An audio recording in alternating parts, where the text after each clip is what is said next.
Selamat datang di video sidang skripsi saya. Nama saya Romana Tela Stefania, NIM D101161036. Pertama-tama saya panjatkan puji dan syukur kepada Tuhan Yang Maha Esa karena dapat menyelesaikan tugas akhir saya yang berjudul Analisis Limpasan Permukaan Runoff pada bagian hilir das sekayam. Saya mengucapkan terima kasih kepada Bapak Dr. Insinyur T. Hariwibowo, STMT, IPM ASEAN Eng, selaku dosen pembimbing utama, kepada Bapak Dr. Eng Muhammad Medi Daniel, STMT, selaku dosen pembimbing kedua, Ibu Dr. Nurhayati, STMT, selaku dosen penguji utama, dan Pak Eko Yulianto, STMT, sebagai dosen penguji kedua. Adapun pokok pembahasan dalam skripsi saya, bab 1 pendahuluan, bab 2 tinjauan pustaka, bab 3 metodologi penelitian, bab 4 hasil dan analisis, bab 5 penutup. Latar belakang. Salah satu aspek yang berkaitan dengan sumber daya air yaitu terjadinya banjir, kekeringan, dan tanah longsor pada daerah aliran sungai. Sungai Sekayam adalah sungai yang berada di Kabupaten Sanggau, Provinsi Kalimantan Barat, yang merupakan anak sungai dari Sungai Kapuas. Permasalahan yang sering dihadapi pada das Sekayam adalah luapan sungai. Meluapnya sungai pada saat kondisi curah hujan yang tinggi meningkatkan volume limpasan yang terjadi. Karakteristik daerah yang berpengaruh terhadap besarnya limpasan air permukaan antara lain adalah topografi, jenis tanah, dan penggunaan lahan atau penutup lahan. Peralihan fungsi suatu lahan juga berpengaruh terhadap volume limpasan yang terjadi, seperti pada lahan terbuka atau tanpa vegetasi. Air hujan jatuh sebagian besar menjadi limpasan permukaan yang mengalir menuju sungai yang dapat berpotensi banjir. Peningkatan volume aliran permukaan ini dapat mengakibatkan masalah banjir yang serius di bagian hilir daerah sungai. Oleh karena itu, diperlukan penelitian akan besarnya limpasan permukaan runoff pada bagian hilir das Sekayam. Rumusan masalah: bagaimana besarnya limpasan permukaan runoff pada bagian hilir das Sekayam? Apa saja faktor-faktor yang mempengaruhi limpasan permukaan runoff pada bagian hilir das Sekayam? Dan bagaimana dampak akibat limpasan permukaan runoff di bagian hilir das Sekayam? Batasan masalah: memperkirakan debit limpasan maksimum berdasarkan data curah hujan harian berdasarkan pos hujan Kembayan, pos hujan Balai Sebut, pos hujan Sanggau, dan pos hujan Balai Karangan. Pengamatan dilakukan pada bagian hilir das Sekayam. Faktor yang mempengaruhi limpasan dianalisis dari parameter penentuan kawasan limpasan, yaitu curah hujan, tutupan lahan, kemiringan lereng, dan jenis tanah. Dalam penelitian ini, dampak akibat limpasan permukaan dianalisis dari daerah kerawanan limpasan pada bagian hilir das Sekayam. Tujuan penelitian: mengetahui besarnya limpasan permukaan runoff pada bagian hilir das Sekayam, mengetahui faktor yang mempengaruhi limpasan permukaan runoff pada bagian hilir das Sekayam, dan mengetahui dampak limpasan permukaan di bagian hilir das Sekayam. Manfaat penelitian: dapat memberikan informasi dalam mengetahui besarnya limpasan permukaan dengan memperhitungkan debit limpasan maksimum akibat dari curah hujan, mengetahui faktor yang mempengaruhi limpasan, dan memprediksikan dampak dari limpasan, khususnya pada bagian hilir das Sekayam. Sebagai sarana untuk melatih daya analisis dari segi keilmuan di bidang hidrologi, khususnya bagi mahasiswa dan bagi instansi terkait, dapat dimanfaatkan sebagai informasi tambahan dalam perencanaan dan penataan di kawasan bagian hilir das Sekayam. Tinjauan pustaka. Siklus hidrologi membahas mengenai proses kontinu di mana air bergerak dari bumi ke atmosfer dan kemudian kembali ke bumi lagi. Daerah aliran sungai membahas pengertian das dan bagian-bagian das. Analisis hidrologi membahas mengenai kelengkapan data, uji konsistensi, uji homogenitas, curah hujan rata, distribusi probabilitas, dan uji distribusi probabilitas. Limpasan membahas mengenai pengertian limpasan dan faktor-faktor yang mempengaruhi limpasan. Menggunakan metode rasional untuk menentukan debit limpasan, di mana debit sama dengan 0,278 dikali koefisien dikali luas daerah pengaliran, di mana intensitas hujan menggunakan rumus Monod, yaitu intensitas hujan sama dengan tinggi hujan harian maksimum atau hujan rencana dibagi 2 dikali 24 dibagi waktu konsentrasi pangkat 2/3. Dengan waktu konsentrasi menggunakan rumus Kirchhoff, waktu konsentrasi sama dengan 0,87 dikali panjang lintasan air atau panjang sungai pangkat 2 dibagi 1000 kali kemiringan daerah rata-rata pangkat 0,385. Dengan koefisien limpasan berdasarkan tutupan lahan, koefisien das sama dengan koefisien aliran parameter dikali luas daerah parameter yang pertama ditambah koefisien aliran parameter yang kedua dikali dengan luas daerah parameter kedua dibagi luas daerah parameter pertama ditambah luas daerah parameter yang kedua. Kemudian ada sistem informasi geografis membahas mengenai komponen SIG, pengenalan ARGIS, penerapan SIG untuk klasifikasi kerawanan limpasan, di mana penerapan SIG untuk klasifikasi kerawanan limpasan itu menggunakan metode scoring, yaitu pemberian skor untuk masing-masing peta, di mana peta yang digunakan yaitu kemiringan lereng, tutupan lahan, dan jenis tanah dan curah hujan. Kemudian dari peta yang telah diberi skor akan menggunakan metode overlay, yaitu proses penyatuan data dari penggabungan peta yang berbeda menghasilkan informasi atribut dari peta yang telah digabungkan, di mana hasil overlay ini menghasilkan peta daerah kerawanan yang meliputi daerah tidak rawan, cukup rawan, rawan, dan sangat rawan. Lokasi penelitian tampak pada gambar bahwa lokasi penelitian berada di wilayah Kabupaten Sanggau, Provinsi Kalimantan Barat. Letak geografis Kabupaten Sanggau sendiri terletak pada koordinat 1 derajat 10 menit lintang utara sampai 0 derajat 35 menit lintang selatan dan 109 derajat 45 menit bujur timur sampai 111 derajat 11 menit bujur barat. Lokasi penelitian ini berada pada bagian hilir Dasegayam yang meliputi Kecamatan Bonti, Kecamatan Jangkang, dan Kecamatan Kapuas di Kabupaten Sanggau, Provinsi Kalimantan Barat. Tampak pada gambar bahwa peta topografi dari Subdas Sekayam, Kabupaten Sanggau, di mana dapat dilihat pada foto untuk daerah aliran sungainya dan daerah tutupan lahan. Bagan alir penelitian. Penelitian dimulai. Studi pustaka, pengumpulan data berupa data primer dan data sekunder. Data primer itu berupa dokumentasi sungai yang ada di lokasi penelitian. Data sekunder ini berupa data hidrologi dan data spasial. Data hidrologi itu berupa data curah hujan. Kemudian ada data spasial, yaitu sebuah data yang berorientasi geografis yang memiliki sistem koordinat yang memuat informasi lokasi dan informasi deskriptif atau atribut.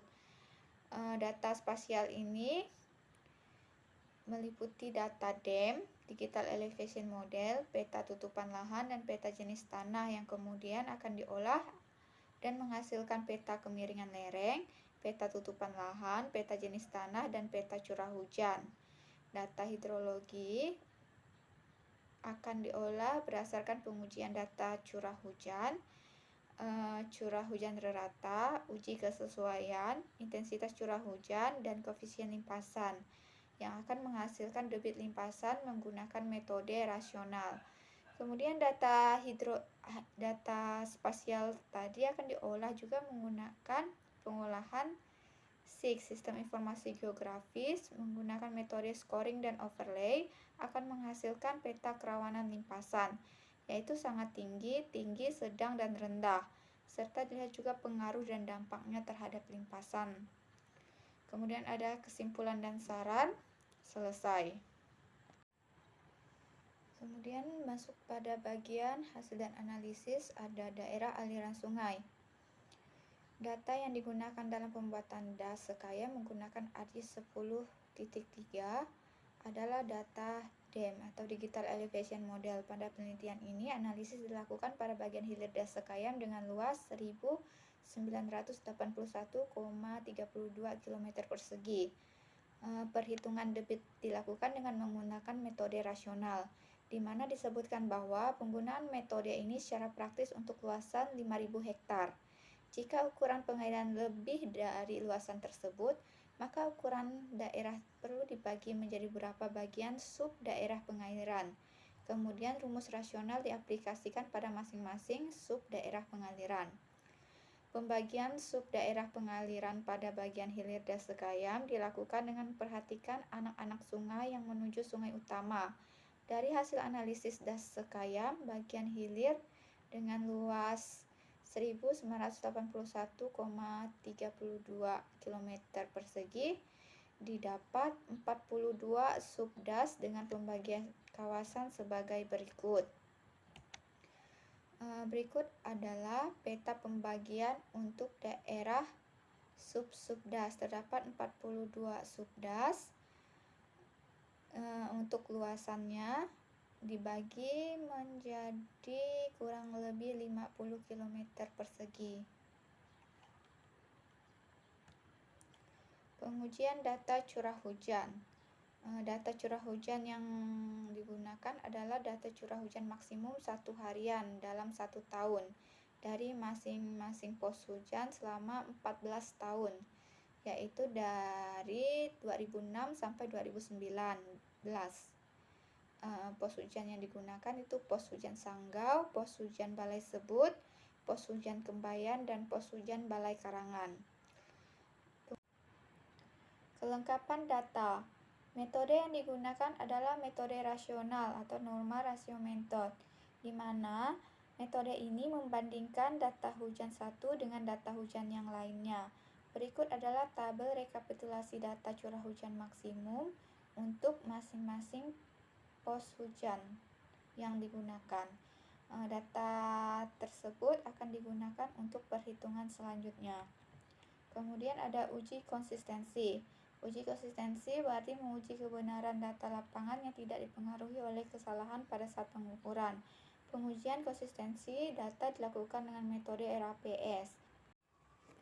Hasil perhitungan uji konsistensi pos hujan Balai Sebut dari tahun 2006 sampai 2019 dengan XI merupakan data curah hujan maksimum untuk pos hujan Balai Sebut, dan SK merupakan nilai kumulatif penyimpangan terhadap nilai rata-rata. Dari hasil uji konsistensi untuk pos hujan Balai Sebut didapat bahwa hasilnya konsisten. Dikatakan konsisten apabila nilai Q terhitung lebih kecil daripada nilai Q tabel. Berikut adalah rekapitulasi uji konsistensi data hujan untuk pos hujan Balai Sebut, Balai Karangan, Kembayan, dan Sanggau dikatakan konsisten, sehingga data tersebut menggambarkan fenomena hidrologi di lapangan. Uji homogenitas. Uji homogenitas bertujuan untuk memeriksa data hujan dari pos hujan yang berbeda mempunyai kesamaan jenis atau berasal dari populasi yang sama.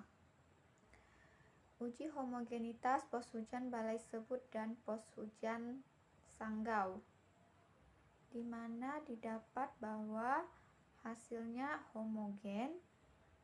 Dikatakan homogen apabila nilai T terhitung lebih kecil daripada nilai T tabel, sehingga hipotesis diterima atau sampel data berasal dari populasi yang sama.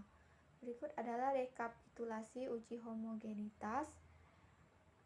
Dari hasil yang didapat, terdapat pos hujan yang tidak homogen, dengan pos hujan lain, yaitu pos hujan Balai Karangan dan Balai Sebut, serta Balai Karangan dan Sanggau.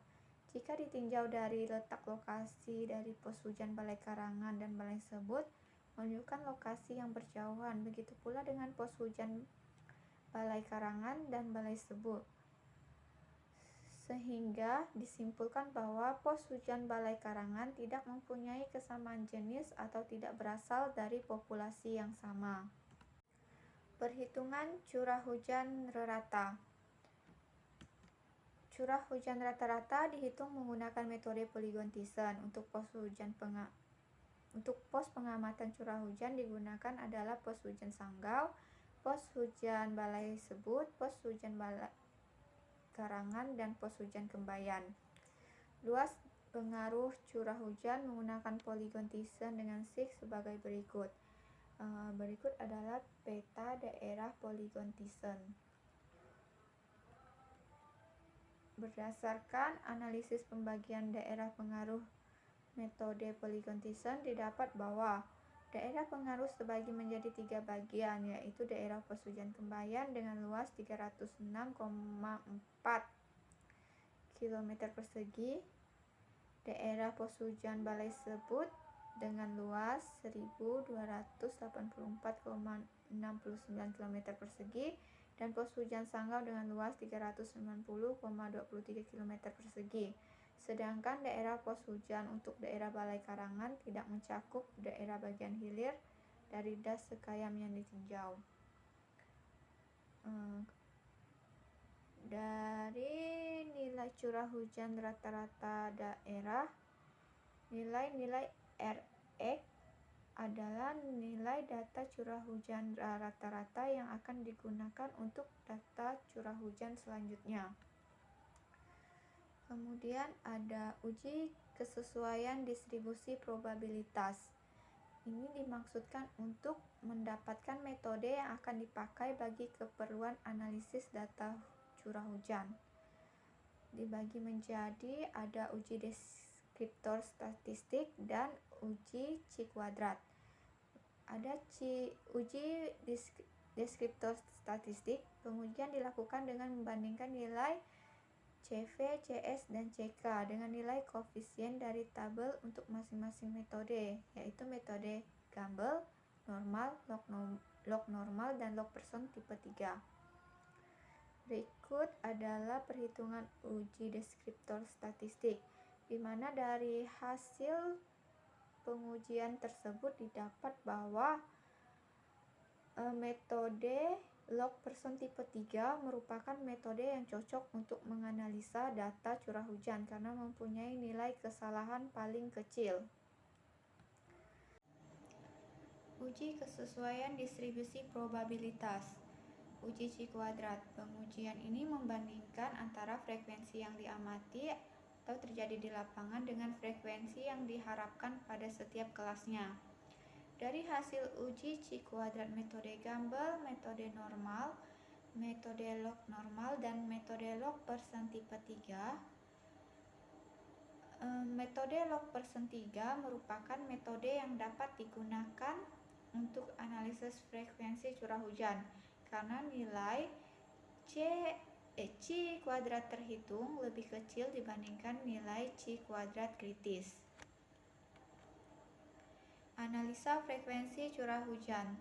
Analisa frekuensi bertujuan untuk menganalisa besarnya curah hujan rencana pada periode ulang 2, 5, 10, 25, 50, 100, dan 200 tahun.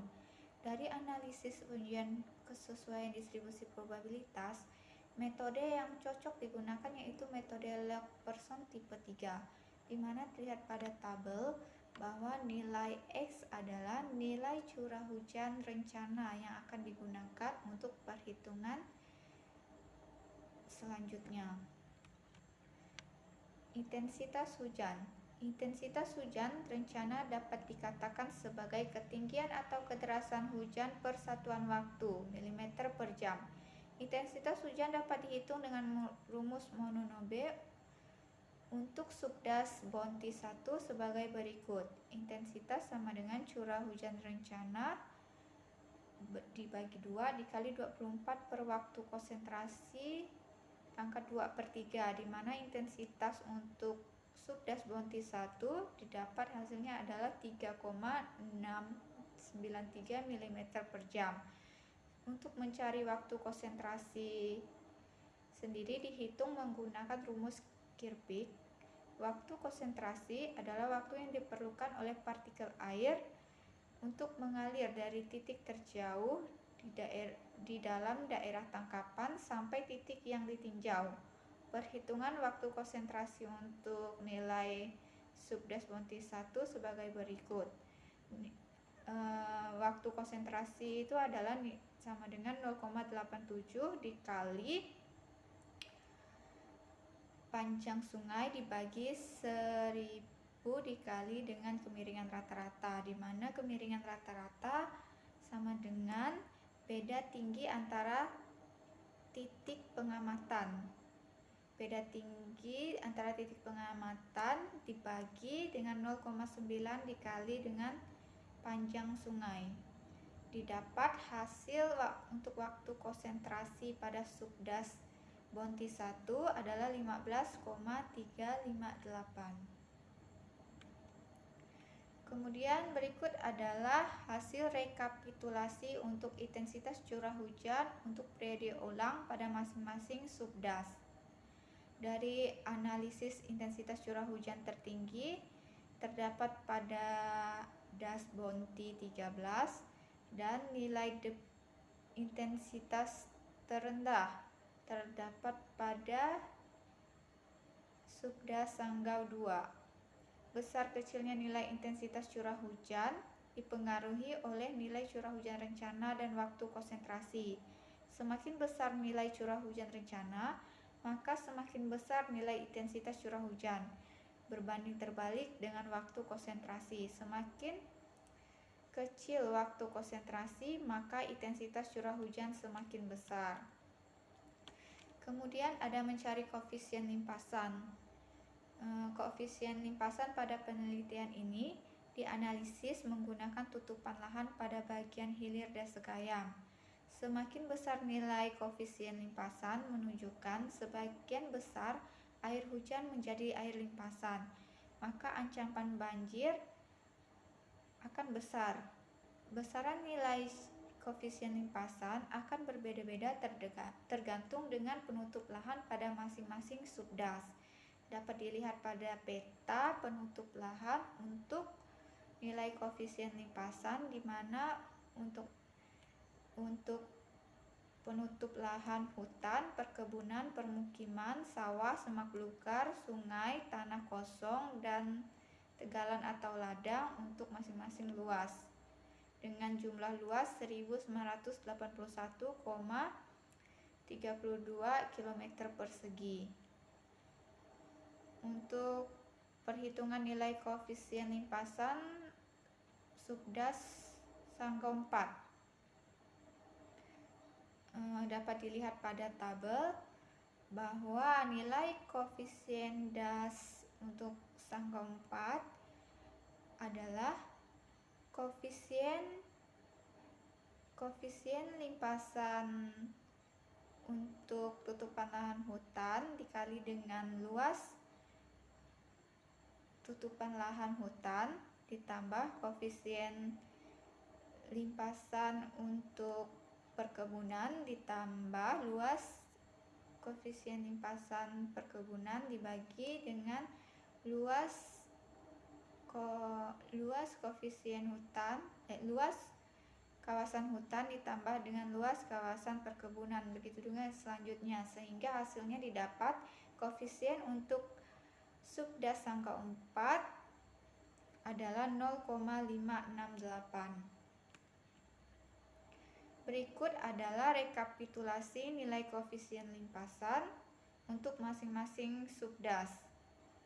Untuk koefisien limpasan tertinggi terdapat pada subdas Jangkang 3 sebesar 0,731.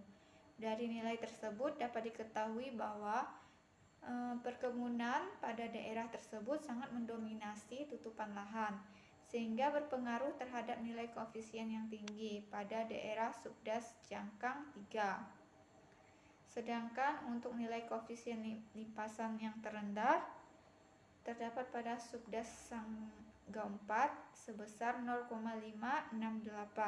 Dari nilai tersebut diketahui bahwa dari kawasan subdas Sanggau 4, semak belukar dengan nilai koefisien sebesar 0,5 sangat mendominasi tutupan lahan pada subdas Sanggau 4. Kemudian ada selanjutnya untuk menghitung debit limpasan. Debit limpasan dihitung menggunakan metode rasional yang ditentukan oleh beberapa parameter, yaitu luas daerah tangkapan hujan, nilai intensitas curah hujan, dan nilai koefisien limpasan. Perhitungan debit limpasan pada subdas Bonti 1 dapat dilihat pada tabel. Nilai debit sama dengan 0,278 dikali koefisien untuk subdas Bonti 1, 0,582 dikali dengan intensitas subdas Bonti 1, 3,693 dikali sama luas daerah pengairan, yaitu 42,450 km persegi. Sehingga didapat hasilnya yaitu debit untuk subdas Bonti 1 yaitu 28,354 meter kubik per detik. Dari analisis data debit limpasan maksimum didapat debit tertinggi terdapat pada subdas Bonti 13, sedangkan untuk data debit terkecil terdapat pada subdas Jangkang 2. Dapat dilihat pada tabel rekapitulasi untuk debit limpasan periode ulang untuk masing-masing subdas. Besar dan kecilnya debit limpasan yang dihasilkan sebanding dengan parameter yang digunakan, yaitu intensitas curah hujan, koefisien limpasan, dan luasan area yang dihasilkan. Semakin besar nilai dari parameter tersebut, maka semakin besar pula debit yang dihasilkan, begitu pula sebaliknya. Berikut adalah grafik debit limpasan maksimum, di mana untuk subdas Bonti 13 merupakan debit tertinggi pada bagian hilir Das Sekayam.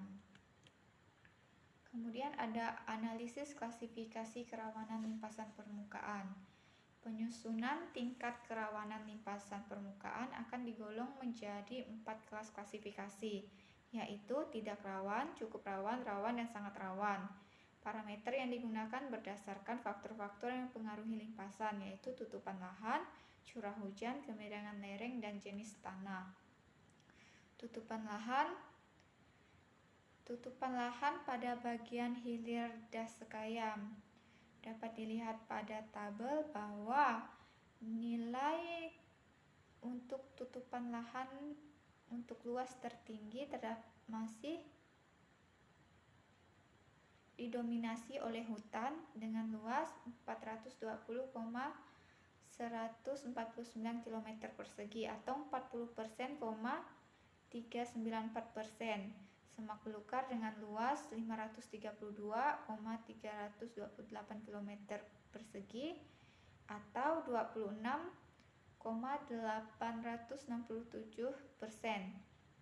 dan perkebunan 392,019 km persegi atau 19,786%. Sedangkan tutupan lahan terkecil terdapat pada sawah dengan luas 0,794 km persegi atau 0,040% dari total luas keseluruhan bagian hilir Das Sekayam.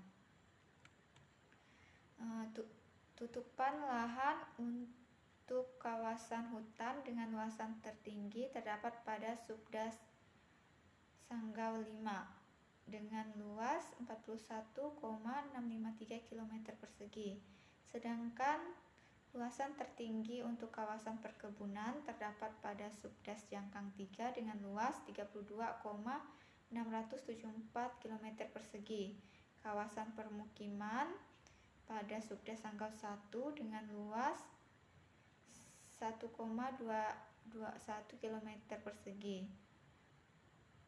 Untuk kawasan persawahan hanya terdapat pada Subdas Bonti 3 dengan luas 0,775 km persegi dan Subdas Jangkang 17 dengan luas 0,022 km persegi. Kawasan Semak Belukar luasan tertinggi terdapat pada Subdas Sanggau 4 dengan luas 37,199 km persegi. Kawasan sungai luasan tertinggi terdapat pada Subdas Sanggau 2 dengan luas 1,208 km persegi. Kawasan tanah kosong untuk luasan tertinggi terdapat pada Subdas Bonti 9 dan kawasan tegalan atau ladang luasan tertinggi terdapat pada Subdas Bonti 11. Tabel yang disajikan merupakan nilai tertinggi untuk tutupan lahan di setiap Subdas. Kemiringan lereng.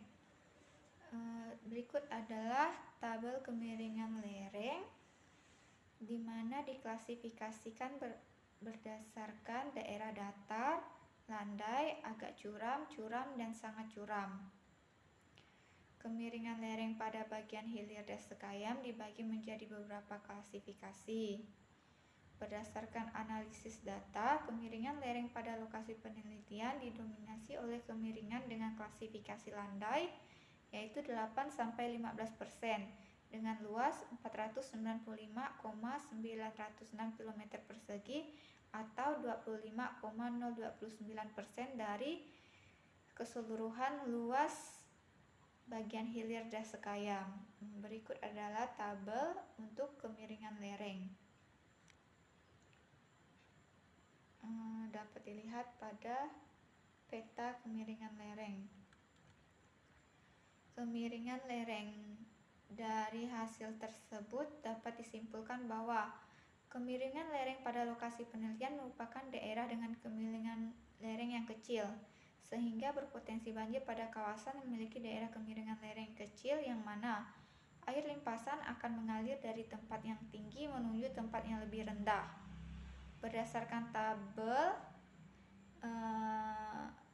di samping, daerah kemiringan lereng terluas untuk sub-subdas yaitu klasifikasi datar 0,8% terdapat pada Subdas Jangkang 3 dengan luas 24,075 km persegi. Dengan klasifikasi landai terdapat pada Subdas Jangkang 5. Klasifikasi agak curam nilai tertinggi terdapat pada Subdas Sanggau 2 dan klasifikasi curam nilai tertinggi terdapat pada Subdas Bonti 12. Klasifikasi sangat curam lebih dari 40% terdapat pada Subdas Bonti 13. Kemudian ada jenis tanah.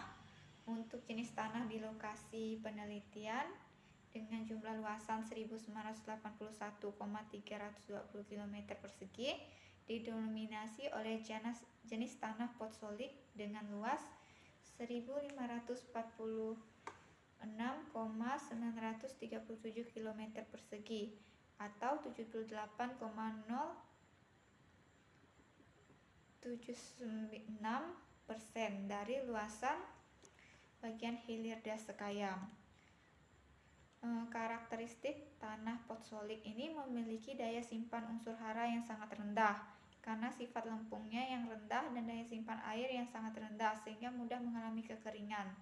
Sedangkan tanah litosol miskin unsur hara dan mudah mengalami proses erosi yang parah bila berada di kawasan yang memiliki curah hujan yang tinggi. Kemudian ada curah hujan. Berdasarkan analisis data tersebut, daerah yang memiliki intensitas curah hujan tertinggi terdapat pada Subdas Sanggau 1 dengan nilai sebesar 744,551 mm per hari dan intensitas hujan terkecil berada pada Subdas Bonti 1 sebesar 88,626 mm per hari. Berdasarkan klasifikasi curah hujan, tingkat curah hujan untuk setiap sub-subdas pada bagian hilir das Sekayam adalah sangat tinggi. Karena intensitas curah hujan yang terdapat pada bagian hilir das Sekayam untuk masing-masing subdasnya itu lebih besar dari 34,8 mm per hari. Tingkat curah hujan yang tinggi akan memperbesar terjadinya limpasan permukaan yang terjadi pada bagian hilir das Sekayam. Berikut adalah peta untuk curah hujan untuk daerah masing-masing subdas adalah dengan kepekaan sangat tinggi. Analisis kawasan limpasan permukaan. Analisis ini menggunakan data tutupan lahan, kemiringan lereng, jenis tanah, dan curah hujan untuk menentukan wilayah mana yang merupakan daerah limpasan permukaan berdasarkan analisis overlay sesuai dengan nilai skor yang digunakan. Adapun penentuan skor pada analisis overlay di bagian hilir das Sekayam sebagai berikut. Untuk penutup lahan, kemiringan lereng, jenis tanah, dan curah hujan dapat dilihat pada tabel berikut. Analisis kawasan limpasan permukaan ini berdasarkan hasil analisis total skor diketahui bahwa hasil scoring nilai tertinggi yaitu 285 dan hasil scoring nilai terendah yaitu 142, dan kelas klasifikasi runoff terbagi menjadi 4 kelas. Maka jumlah dari skor yang ada untuk mendapatkan nilai interval dapat dihitung menggunakan rumus. Nilai interval sama dengan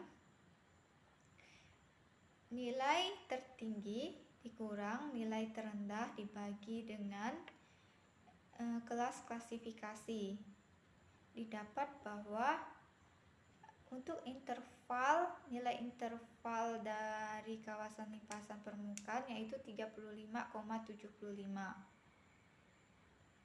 Klasifikasi tingkat kerawanan limpasan permukaan dapat dilihat dari tabel bahwa berdasarkan hasil overlay, tingkat klasifikasi limpasan permukaan atau runoff pada bagian hilir das Sekayam menunjukkan bahwa limpasan permukaan diklasifikasikan dengan daerah cukup rawan adalah nilai terbesar, yaitu dengan persentase 39,455%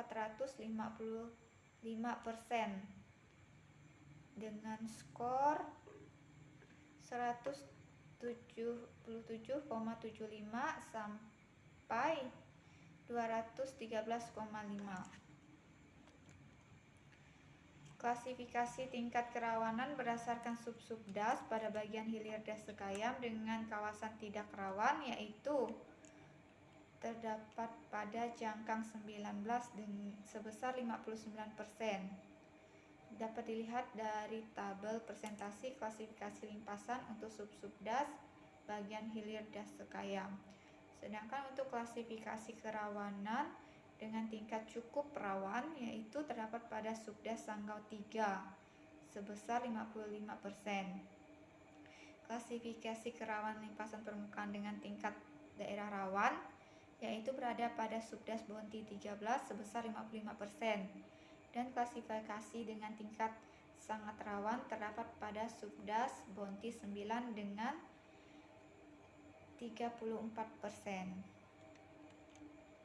Berikut adalah peta klasifikasi limpasan permukaan untuk masing-masing subdasnya, di mana daerah kerawanannya dibagi menjadi 4 yaitu daerah cukup rawan, daerah rawan, daerah sangat rawan, dan daerah tidak rawan.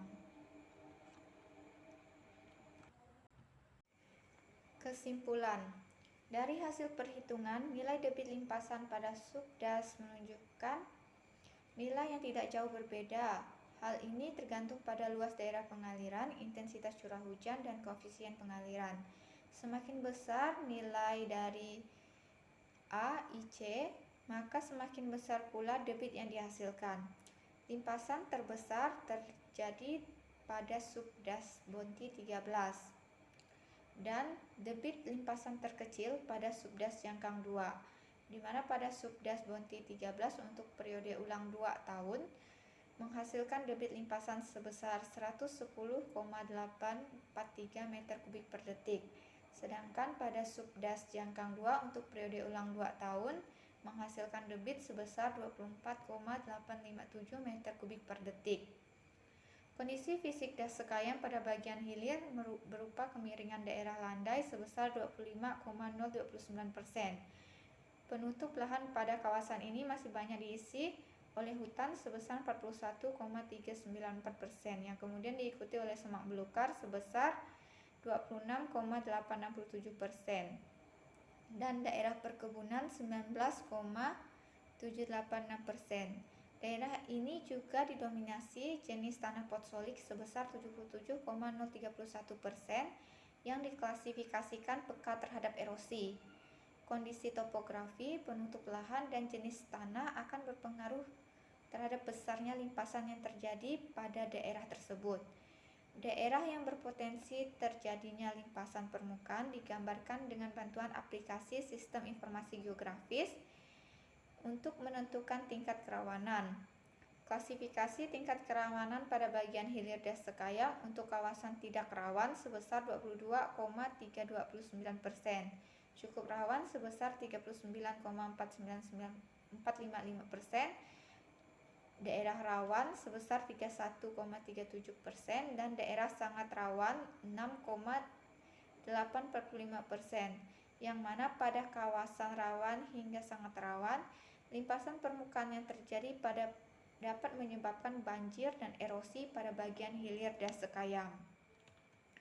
Saran, diharapkan adanya penelitian-penelitian lebih lanjut yang dilakukan DIN dengan tutupan lahan yang lebih beragam dan penelitian lanjutan tentang pengaruh tinggi limpasan maksimum guna mendukung ataupun mengoreksi hasil penelitian ini. Diharapkan dari penelitian ini dapat menjadi dasar bagi pemerintah dalam penanganan kawasan berdasarkan tingkat kerawanan limpasan beserta arahan penanganan kawasan yang ada, mengingat lokasi das Sekayam di wilayah Kabupaten Sanggau merupakan wilayah yang masih berkembang, sehingga masih ditemukan banyaknya lahan yang digunakan untuk perkebunan dan pertanian. Diharapkan partisipasi masyarakat dalam melestarikan lingkungan sekitar. Hasil penelitian di bagian hilir das Sekayam menunjukkan 41% merupakan kawasan hutan, yang mana dapat mengurangi limpasan permukaan yang terjadi, maka harus dilestarikan dengan menjaga lahan hijau yang masih ada. Sekian video presentasi tugas akhir saya. Mohon maaf jika banyak terdapat kekurangan. Sekian dan terima kasih.